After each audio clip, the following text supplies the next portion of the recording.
ہم نے بھی والدین دیکھے ہیں، بزرگ دیکھے ہیں، 60-65 سال کی عمر کے بعد نا نارملی ذہن لاک ہو جاتا ہے.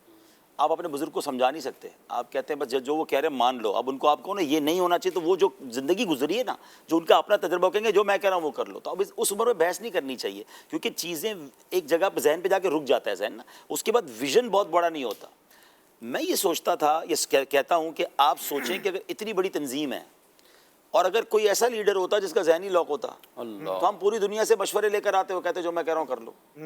مگر جو ویژن اور جو ذہن کی وسعت ہم نے امیر علیہ سنت میں دیکھی ہے، ہر گزرتے والا دن وہاں سے ویژن مل رہا ہوتا ہے کہ یہ بھی کر لو، یہ بھی کرنا چاہیے. ہم کوئی نیا آئیڈیا لے کے جاتے ہیں، اس سے بڑا آئیڈیا وہاں سے مل جاتا ہے. میں حیران ہوتا ہوں یہ فراست اس ایج میں کہاں سے آ رہی ہے.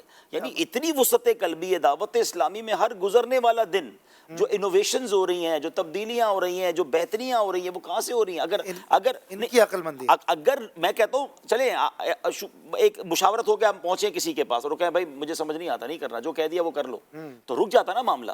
دیکھیں اچھا پھر اس کے بعد جو ان کی وسعت قلبی ہے، مجھے بتائیں دنیا کی کوئی ایک تنظیم بتا دیں، چاہے وہ سیاسی تنظیم ہو، چاہے وہ مذہب، کوئی بھی، جس میں لیڈر سے عام آدمی بھی جا کے بات کر سکتا ہو اور مشورہ بھی دے سکتا ہو اور اس کی ذات کے متعلق بھی سوال پوچھ سکتا ہو. ہماری دنیا میں تو ایسا ہوتا ہی نہیں. ہم نے دیکھا کوئی لیڈر تک تو رسائی نہیں ہوتی.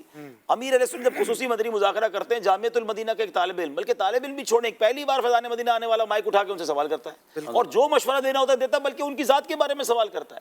اتنا پازیٹیو رپلائی بھی اتنا اویلیبل ہونا لوگوں کے لیے، اتنا براڈ مینٹیلٹی ہونا، اتنا ویژنری ہونا، اس کو مطمئن کرنا یا اس کی بات کو اڈاپٹ کر کے کہنا بات تو ٹھیک کر رہا ہے، ہمیں کرنی چاہیے. بھائی اس کا کوئی دعوت اسلامی میں ایکسپیرینس نہیں ہے، بٹ یہ جو وسعت قلبی اور عقل مندی ہے، یہی وہ ثمرہ ہے جو دعوت اسلامی آپ کی نظروں کے سامنے